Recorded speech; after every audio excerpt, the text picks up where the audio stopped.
me more.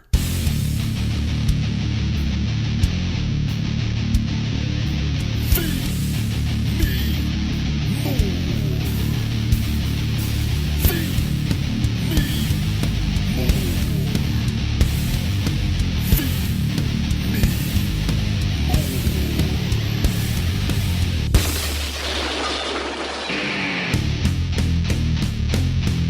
Wake up. It's feeding time. Welcome to Conversation with the Big Guy. I am the big guy, Ryan Reeves, and I'm sitting here with one, Pat Buck. I guess I'll be the medium guy. I've been trimming down for my upcoming nuptials. This is episode 2. Thank you for listening. I'm going to put more plugs and make this a little more professional. So subscribe to us on iTunes, on Stitcher, on SoundCloud. Leave a review. Tell a friend. Do something to help the rhythm or the algorithm of this podcast. We appreciate it very much. Check out feedmemore.com. Check out wrestleproonline.com or creatorprowrestling.com. Just wanted to get my shit in early before we talk about stuff. Numero dos, as my Rosetta Stone Spanish lessons for the number 2 podcast episode. 30 minutes a day, every day. Big guy's trying to broaden his horizons. Yeah. I think... I was just hoping that it's not like we are serious. We're recording a lot of episodes. It's not just like, hey, let's put out a, whatever happened in WWE, and then we want to keep this going. We want to. This show isn't really about. Not about that. It's not about that. Yeah. It's not about. I hate saying this, and this isn't to be ego-ish, but in a way, I guess so. We don't really want anyone on this podcast. We just want to kind of fucking tell stories and bullshit and promote stuff. Like we talk on Voxer all the time when we talk about this. And we'll have, sometimes, 5, 10, 15-minute messages on Voxer and just going back and forth. And it's just people may not. I think that civilian world, they don't even know what the fuck Voxer is. They might not. It's strictly like a wrestling thing. It is. So Voxer, to explain to everyone out there, is just essentially a worldwide walkie-talkie for grown-ups. And I remember being a kid and thinking walkie-talkies were the coolest thing in the world. And I had a few at different times. And, it used to be cool to be talking to somebody from the backyard to someone in the front yard.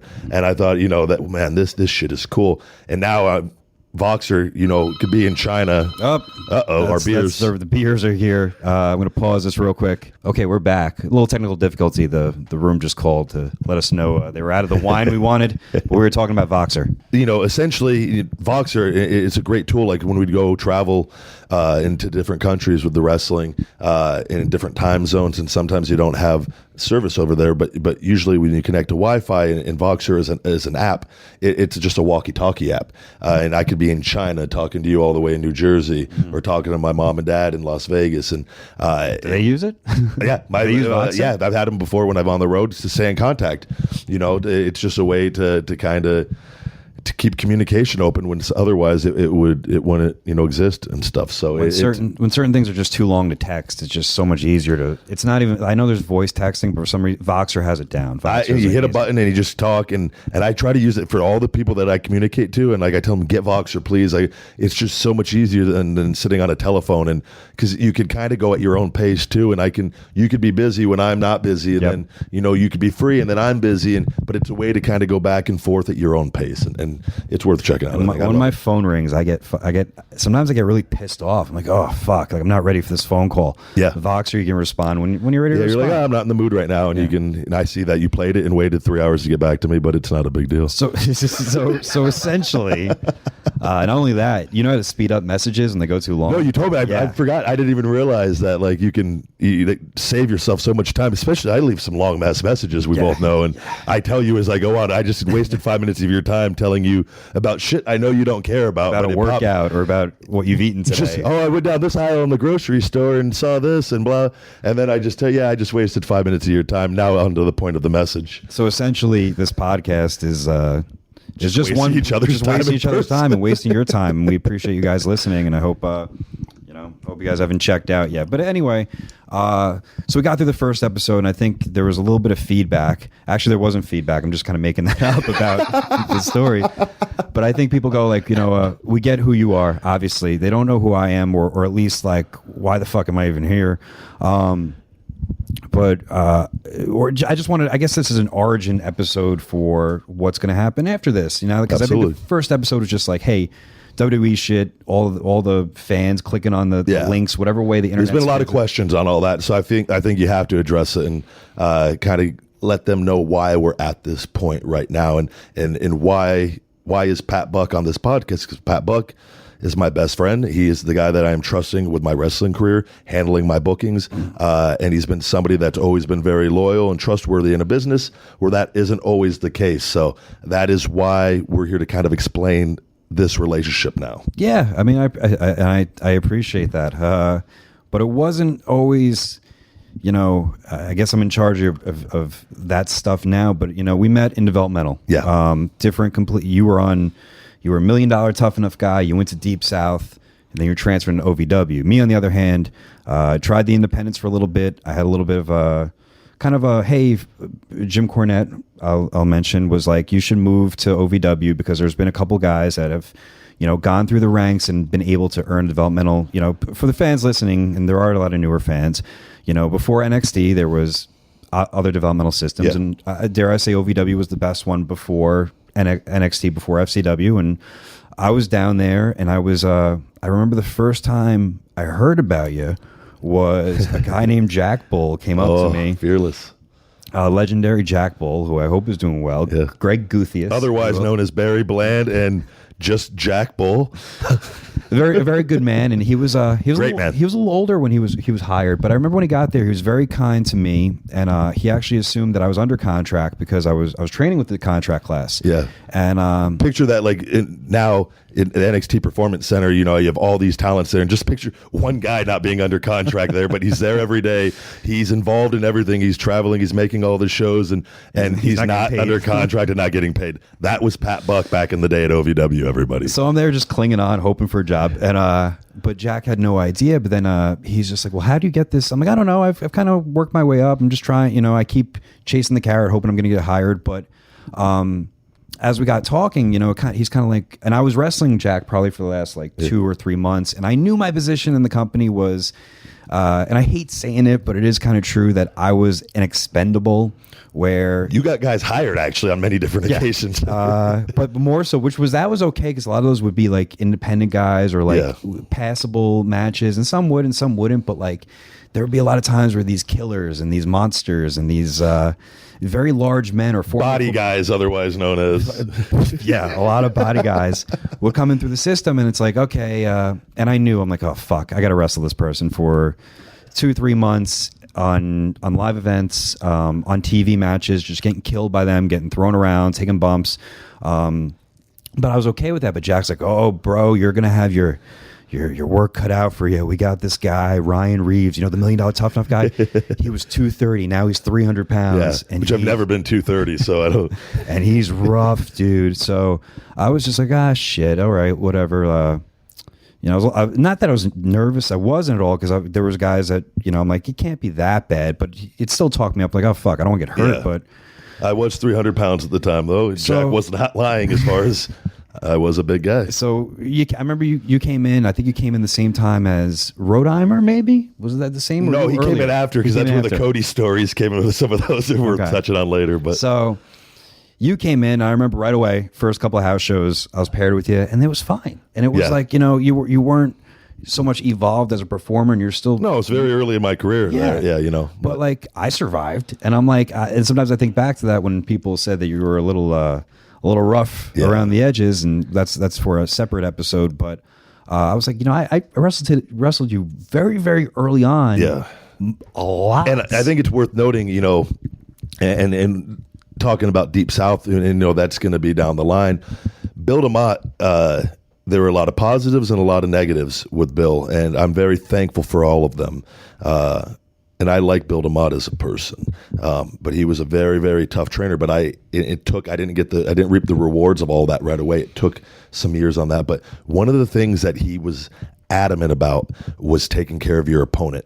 And we used to do things where we would slam 100-pound heavy bag, and you had to treat this, you had to land it flat. And if you didn't, he would have somebody take you and drop you on the back of your neck, and not that you know, I'm not here to say whether that was right or wrong, but in all fairness, you do learn really fucking quickly how to drop somebody safely, because if you don't, you're not going to be there for long. So that was something that was instilled in me, and that too is something built on that intensity. He instilled that inside of me, and I had that in me, but he brought it out very early on, and I was able to tap into that, and that created a lot of success for me. But as far as I've always taken pride of always trying to be safe and take care of opponents and realize that I am a strong guy and that I have to be careful at doing different things. And that's not to say that some things aren't a little stiff here and there and whatnot. When you're out there going full speed and you're 300 pounds, 290 pounds, it's not always going to be light. Sure.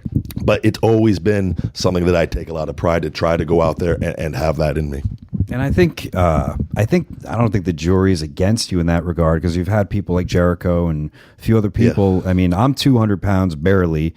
And like I said early on, it was fine. But fast forward, we wanted to talk about more of the origin stuff. I just remember we both were doing all the OVW stuff. I just want a job. You probably just want to get called up or something. I don't even know what you want at that point. Like when you're in OVW. Oh, my mindset was just survive the day. I was so mentally fragile from my time in Deep South that I remember, just so a quick story on that. My first day at OVW, when they transferred me from Deep South to OVW. Everyone was like, we used to stretch in Deep South, and it was very boot camp style, very organized, and you'd run a mile or two in your boots before, and then it was 500 Hindu squats, 100 push-ups, 100 crunches, and then it was pretty much 4 hours of drills or 3 hours of drills outside of all this conditioning stuff. But I got to OVW and saw everybody laughing and having fun, and like Al was like in the back because class hadn't started yet. Sure. And he's like, all right, guys, let's go. Let's get warmed up. And like guys were kind of just, it was much more lax. And I was standing there in awe and in fear, waiting for somebody to just come out screaming at us, what the fuck are you guys doing? And it blew my mind looking back at all that. Jesus. I just remember, and OVW had its high points and low points, and I'm very grateful for all the stuff Absolutely. There, and it was a tremendous learning experience. But I do remember one day in particular, we were all kind of like stretching out, and there was rumors in the air they're going to fire 2 or 3 people that day. And I remember you came to me, you're like, I'm getting fired. I'm like, shut the fuck up. And I didn't even know of those rumors yet. I just, oh really? No, didn't have no idea. And I've always been, at the time I was having dreams, very, vivid dreams that I was going to be released. And I was at a very negative mindset at that point in time over some things with wrestling and whatnot. And it's still to this day, it always, I look back and I didn't say anything to anybody else. I just came up to you, and we weren't even that close. No, we were like nowhere near like where we are now, but I just felt the need. I don't know why. I just like, I'm getting fired today. Like, and you go, no, you're not. And I say, yeah, I am. And I did. Yeah, I remember it was right before drills, and we were all kind of speculating. It's funny. We were speculating on. We just heard rumors, or at least I did. At least I don't know if maybe I was secretly hoping everyone get fired because then I was hoping I get a job. But I remember that day in particular, and I'm like, you're not. And I was kind of like surveying the scene, like, who's going to get released? And it was a weird time then too, because if you were let go, like you were forgotten about the next day. It was a different period too. Yeah. Like I remember a couple guys were released before that for multiple different reasons. Disappeared. And it was just like, you weren't even allowed to talk about it. Like it's just like, they're gone. That's it. Life goes on. Yeah. And I remember that night, actually, Cody was the one that told me. Cody's like, hey, Ryan just got released. Yeah. And along with Seth Skyfire and Jack Bull, who I just talked about, who, bless his heart, had an interesting persona. But it was also ironic that at the time I felt like they released the person arguably were with the best physique and the best worker down there. Yeah. It was like, oh my God. Skyfire for sure. Because I remember thinking that too as a guy trying to get a job. I'm like, I'm nowhere near the level of Seth Skyfire. And I'm like, I'm fucking 100 pounds lighter than you. And I'm like, holy shit, like this is some crazy stuff that went on. But and I remember I stayed with OVW and you kind of disappeared. Yeah, like I hit a rough point. None of us, I don't know if maybe a couple of guys talked to you, but after that happened, I don't think I saw of you until when I went in stop by to get something to eat one time. So yeah, no, that was one of those things that I had to get away mentally. I just went and I was just lived a normal life essentially, and met a girl and moved in with her, and she had a kid at the time and kind of took over being essentially father to that kid, and trying to figure out my life because, at that point in time in developmental, everything is so unsure, and to get released, about 2 years into your developmental career, and I wasn't in the mindset that I'm in now, and I hadn't gone through the things and learned a lot of the things, and I was 24 years old, and it felt like I'd let the world slip through my hands, and just such a huge opportunity, and I didn't want to go back to Las Vegas. And I remember, I didn't talk to my parents for a good stretch during that. I was ashamed. And it was like I didn't know what I had to do. I just knew I had to get away from wrestling for a while, and I had to get my mind right. And I didn't intend it for it to be as long as it was. Other circumstances kind of played a part in that, and it was just something that happened, but it was all for the best. But I knew if I went back to Las Vegas that at the time, and with wrestling, I needed to stay in Louisville because the WWE was connected with them, and that if I moved home, that I might I'd be moving away from this and wrestling. I didn't want to go get a job or go back to school, and because this was my dream, this is what I left for. And whenever I've set a goal and a mission for something, I accomplish it. It doesn't always happen right away, but and that was the mindset for that. Do you think, looking back, do you agree with the fact that? Are you grateful for the fact they let you go? Yeah, yeah. It was one of those. Do you think you deserved it, or you just and a lot of people, said, "Oh, you had no business." And Danny Davis was one of those who was in charge of OVW at the time, and he goes, "You did not deserve to be released." And it was one of those things. I think fans are going to ask, "Why do you think you were?" Yeah, I mean, I don't. Do you even know why? I don't. I think it was. So the business has changed a little bit now with like in NXT and the development of people down there, and my first year in wrestling. But so I'm very grateful for how my career has turned out because I've gotten things that talents don't have, a lot of them now. Bill DeMott breaks human beings down, and you have to be a fucking man to survive Bill DeMott, and most people couldn't. So I am grateful that he put me through the things that he did because he made me more of a man than I would have been coming through an easier system and taught me a lot of hard lessons. Do I agree with all of them? No, but that's neither here nor there. But at the same time, I feel like it slowed my development down on different things. You think you had higher expectations? When Yeah, you came absolutely. in? Oh, John Laurinaitis came down. I'll never forget in Deep South and said, we expect you to be on the roster at this point in time, going against Brock Lesnar. And I was nowhere near ready at that point in time. Just been doing but drills, I knew it put a lot of pressure on me because I realized in being a fan my entire life and coming in and athletically, this was easy for me to pick up. But I was psychologically broken down very early on. And at that point in time, I didn't know how to turn those negatives into positives, and it ate away. I mean, and a lot of it wasn't just me. A lot of people quit, and a lot of people's wrestling careers came to an end through Deep South Wrestling. Yeah, it just slowed my development down. I feel like for a while, but eventually I got that all back, and when I hit hard. So you know what I mean. It just was one of those things. There were some negatives to that, but I was able to eventually turn them into positives. So I'm very thankful for it. So basically, I remember this from my end because like I again, not to toot my horn, I don't even know if this is worth saying, but like I was in OVW for 4.5 fucking years, pretty much like, trying going to both the contract class, training with Rip Rogers at night, making all the events, trying to get myself a job. And I remember when you're released, you're gone. Yeah. And then over time, I was going through, holy shit, I'm going broke, and I bounced around in Louisville. We were both kind of going through bad times at the same time, I believe. We were both. I remember the first time I saw you. Near after that, we both were bouncing at the same place. Yeah. We were at Sully's on 4th Street, and I remember you're going, "What the fuck are you doing here?" And I'm like, "I'm working here." Funny story about that, and for everyone listening, when I got released, I tried to do some independence. Did you? Yeah, in Tennessee, I did a couple shots down Holy there. And shit. I had the Nissan Titan at the time. Smart fans' brains just exploded to hear that you attempted to do independence. Yeah. And then at the time, I had my Nissan Titan, and it was for I want to say it was for $75 or something. Not even, maybe it might have been 50. But I was allowed to sell I remember going and getting a little cheap Polaroid camera, and oh my god! I've always eaten a tremendous amount of food, and yeah. at this time, and when you're at WWE at that time, you get like your 90 days. Sure. And I remember like I caught up my debt because a lot of us at that time, you make enough to kind of get by, but your Sure. cards can still. So I kind of caught my cards up, and I had just a little bit of money. And I remember like doing that show and coming back, and I'd lost at the end of it. I lost $25, and and I was like, well, I'm gonna have to get a real job on top of trying to do this. And so, Who did you wrestle? Do you remember? Like the Sean Schultz was one of my matches. I Okay. remember putting him over because he was always an extra on a lot of the WWE events we do, and we'd talk and laugh about it. But it was so I remember like not like trying to get a job at different places, and I've always had a great work ethic and and always applied myself, but I didn't have the deepest job history of different things, and pro wrestling doesn't necessarily translate to, Never.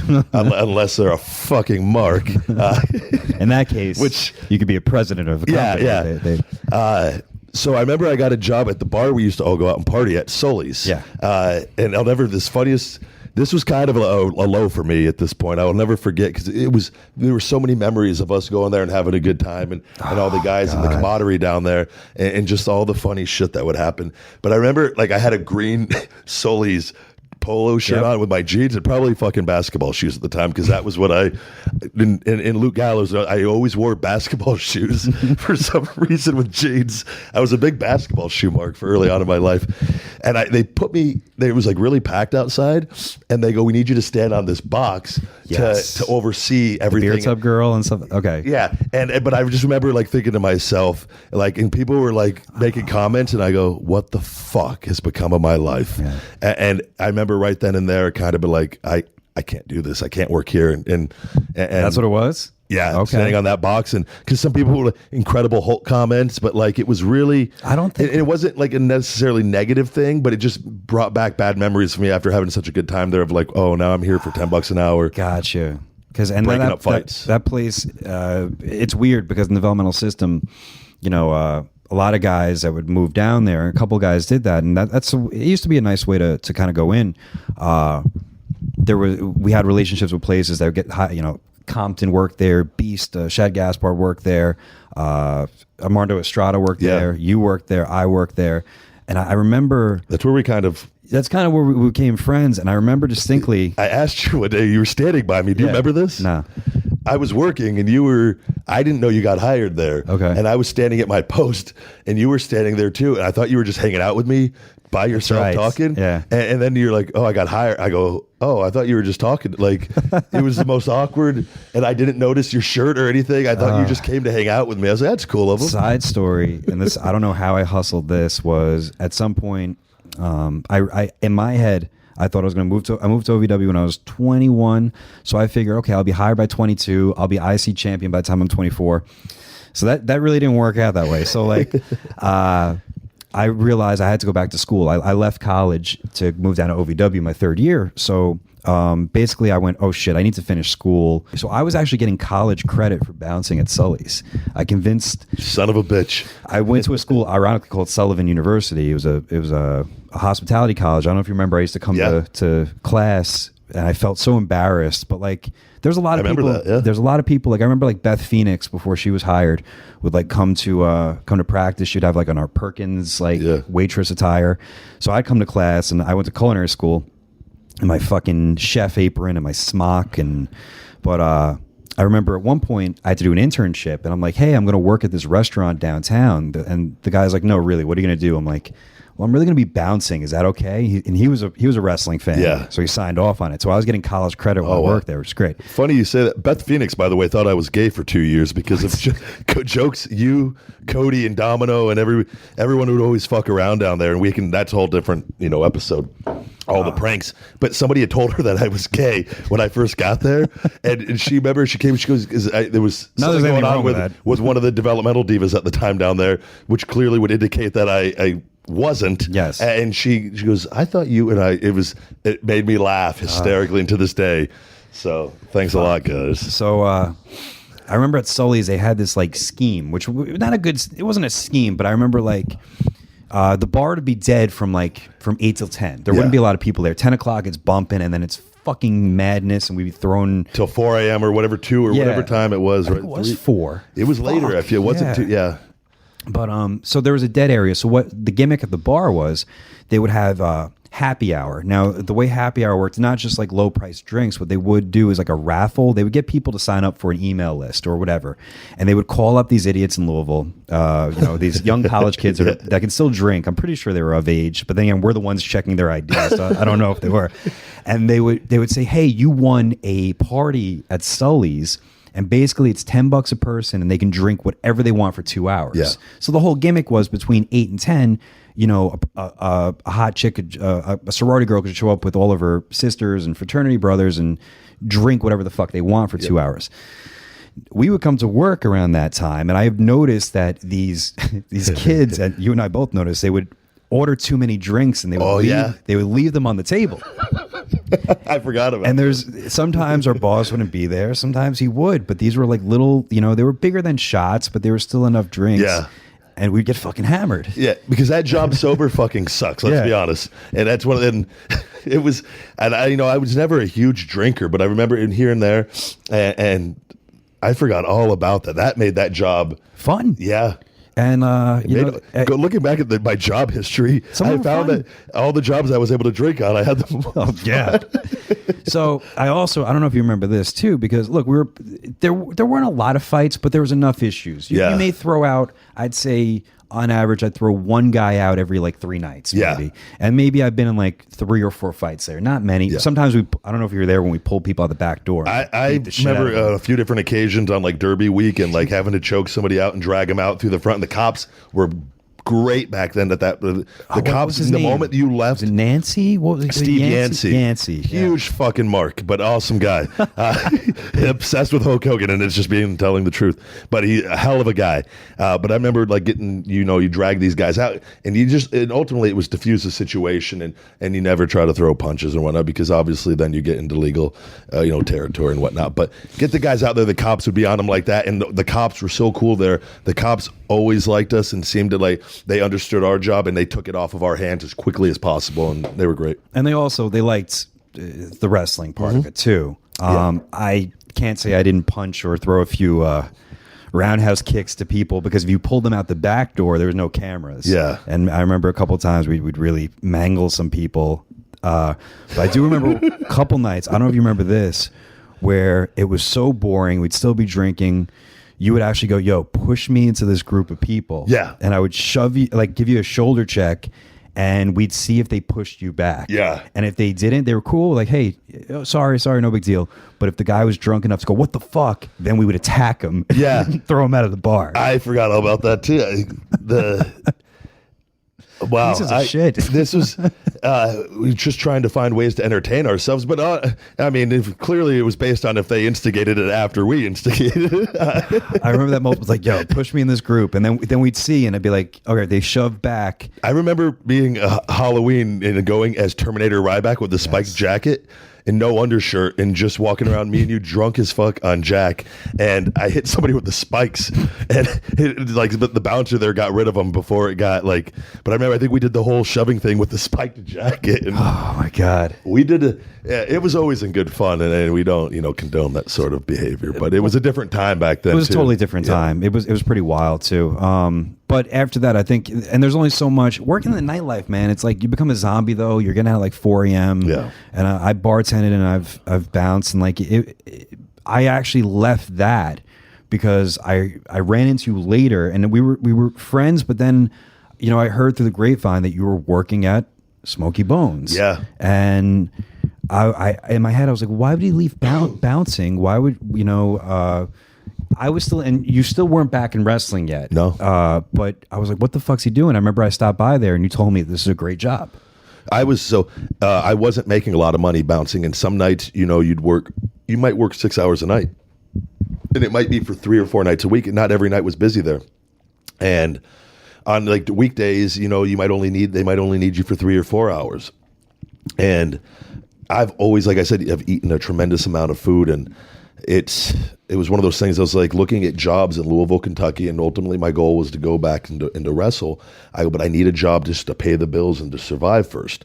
And so that's where I was like, you know what, this serving thing might be a good idea because one, I could work on my speaking skills, and I'm going to be a little uncomfortable in this sort of job after, being a wrestler and having to then, hi, my name's Ryan. Can I take your order? Would you start off with a cold, tasty beverage? So you were never a server. Never a server. That. So in a lot of these restaurants, and I remember I went into restaurant after restaurant and was turned down. I went in for interviews, and they all I've always tried to tell the truth and be honest. And I would, I want to go back to wrestling, but I need a job to survive right now. And I think they just looked at me and assumed, oh, maybe he's going to get hired pretty quickly back or something. I don't know. Or maybe it's a fact that's pretty fucking frightening if like you're at a table and then 285 pounds at the time or 290, whatever it was. Yeah. And maybe if you're competing for a job and you're, say, 24 years of age and you're trying to get hired as a server, and then the next interview is a 22-year-old college hot chick, or whatever, maybe I'll go with her. So how did you get the job? Eventually I went into Smoky Bones, and I was on $1 Million Tough Enough, and we had a little bit of TV exposure with that. The manager, Dave Cyphers of Smoky Bones in Louisville, Kentucky, he's no longer the manager there. He was fired for sexual harassment. Was, thank God, a fucking mark. And I say that jokingly, everybody. But I picture him listening and going, oh my God, he mentioned me. He mentioned me. And yeah, it's on his Facebook post. He didn't even look at so I'm going in, I'm filling out applications, I'm doing interviews, I'm getting turned down. All it took to get a job at this restaurant was just, oh, I liked you on that show, you're hired. And then that kind of started my professional serving career. That's great. And I remember I went in there and you're like, no, this is a really good job. And you gave me the rub, and they were like, and you were doing such a good job as a server that you're like, I vouch for this kid. And you got me hired as well. We had quite a few wrestlers. ODB, ODB, who's wrestled. Scott Cardinal was in OVW for a little bit down there, and just kind of wrestling. Dirty Money worked there for like 2 minutes. He didn't last quite as long. No. Yeah, I think he had a name like Dirty Money. You couldn't expect him. I've wrestled him like 3 or 4 times. I always enjoyed him though. He's great. He was always really, really nice. Who else worked there? Lupe. Didn't he work there? Lupe Vizcarra. Who I got hired from wrestling him in one of the worst matches I've probably ever been in. Yeah, I can't. That guy's Lupe was quite the character. Space cadet.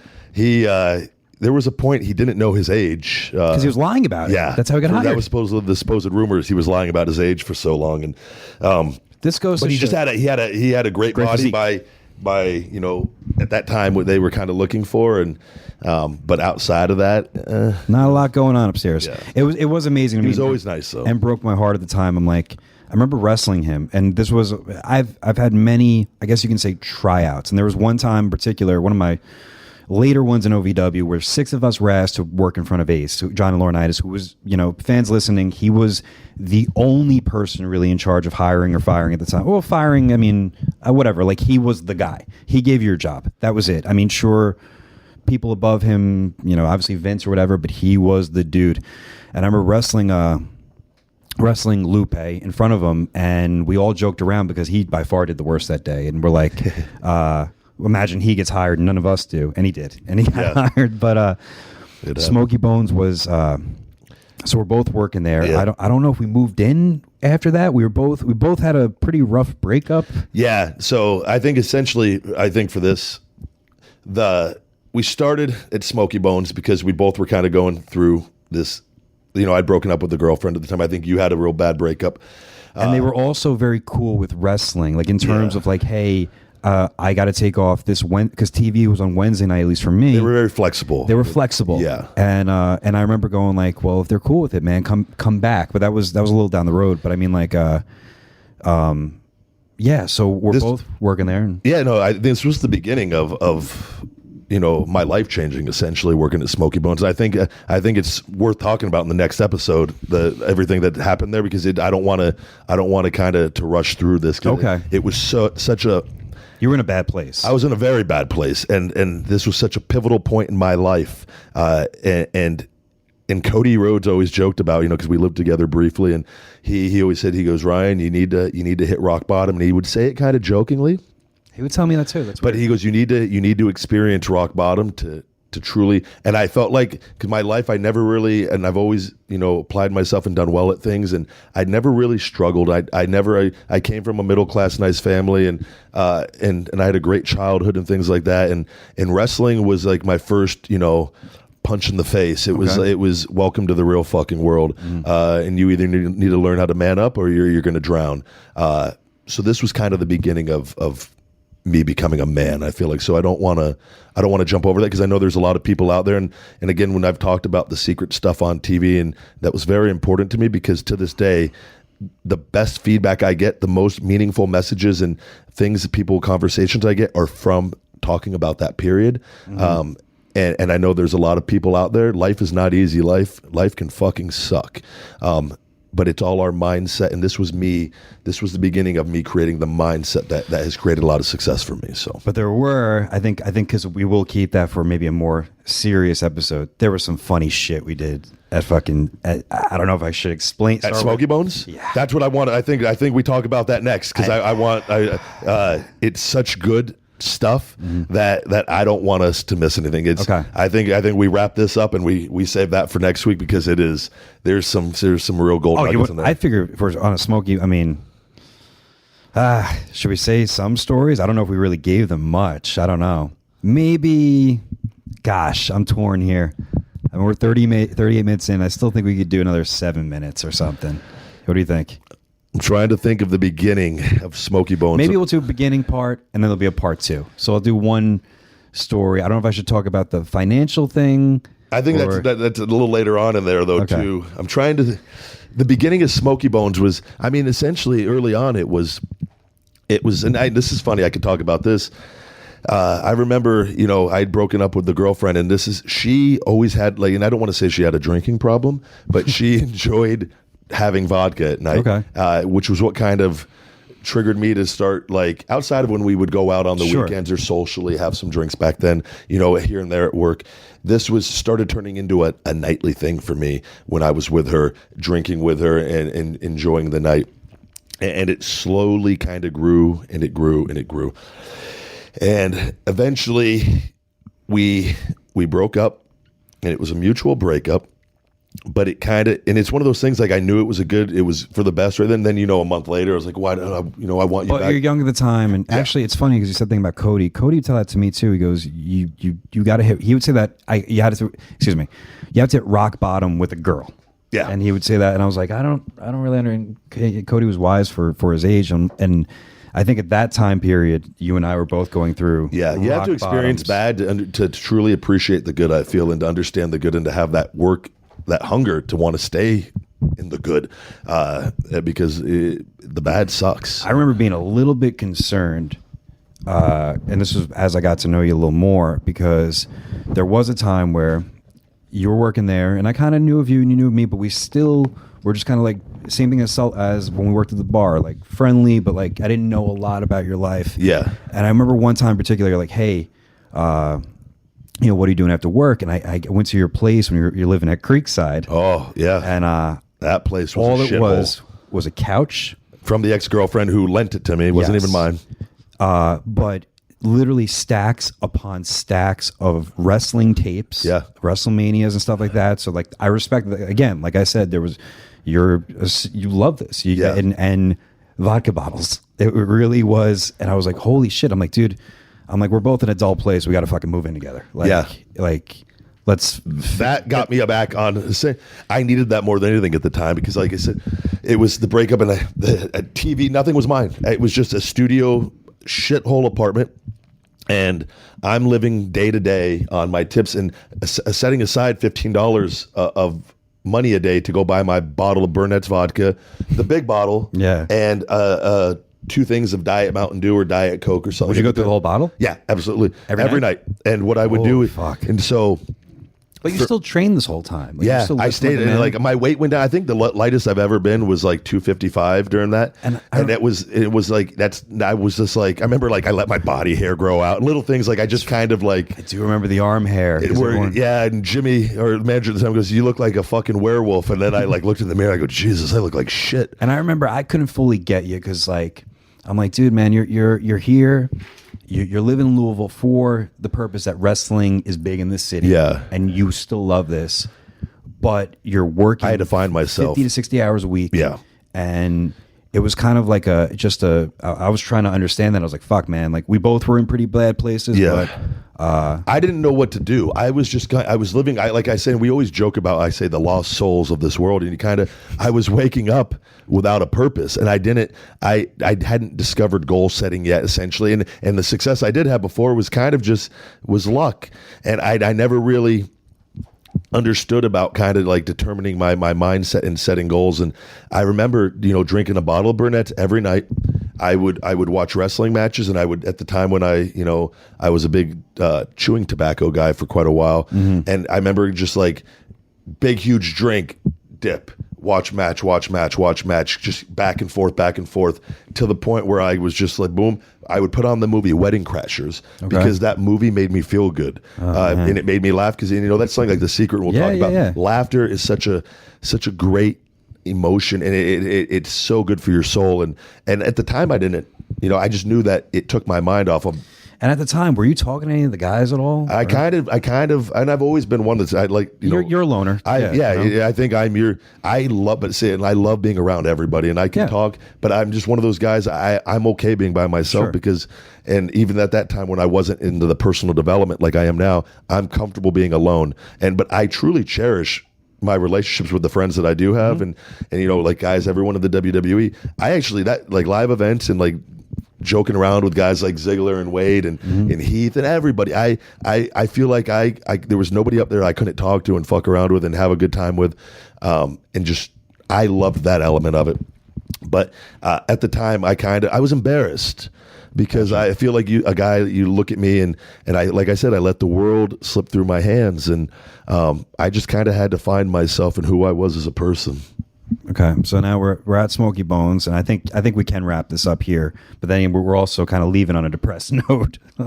I think we'll save it. I think the stories are so good that we got coming up, and this is again, I want to be open and honest and let people see, that the human side, of this, of why I am where I am, why I feel the way I do, and the work that I put in, and the struggles. We all have our story, and this is just part of mine. So, and maybe it's only interesting to us, and people are like, this shit sucks, but I think they will. Just if people knew, because you hear about whatever. I think people will. You'll dig the stories of. There was so much that went into your life, especially my life, whatever, but more particularly yours. This is a conversation with the big guy. Your life before they saw you up there, and if fans knew that, or anyone knew that, it's just it's fun. It's we're just bullshitting. And there's no, and to me there is no sad note because it's all been. It's bad things, or what we perceive to be bad things, can happen in life or negative at the time, but we always have a choice how we react to them. And I feel that I have, even things that have happened that may be perceived as negative, I've been able to overcome them, and I think people are going to see that as we go on. So I look forward to talking about the Smoky Bones. So this is Origins Part 1. We'll be back next week with Part 2, and we'll get all into the juicy details of the Smoky Bones of our saga. Smoky Bones career. We have great pride in this barbecue joint. Also, the logo for this show is actually made off the Smoky Bones logo. People don't really understand. Mark did a great job on that. Mark Carino, shout out to him. Fantastic, young, talented graphic designer. Gonna plug some things. Plug feedmemore.com, WrestleProOnline.com, CreativeProWrestling.com. I'm Buck Never Stops on Twitter. I think I'll add some stuff post to plug the dates and all that stuff coming up. But this is the meat and potatoes, and we'll be back next week. You want to close out with anything? You're listening to Conversation with the Big Guy. Thank you.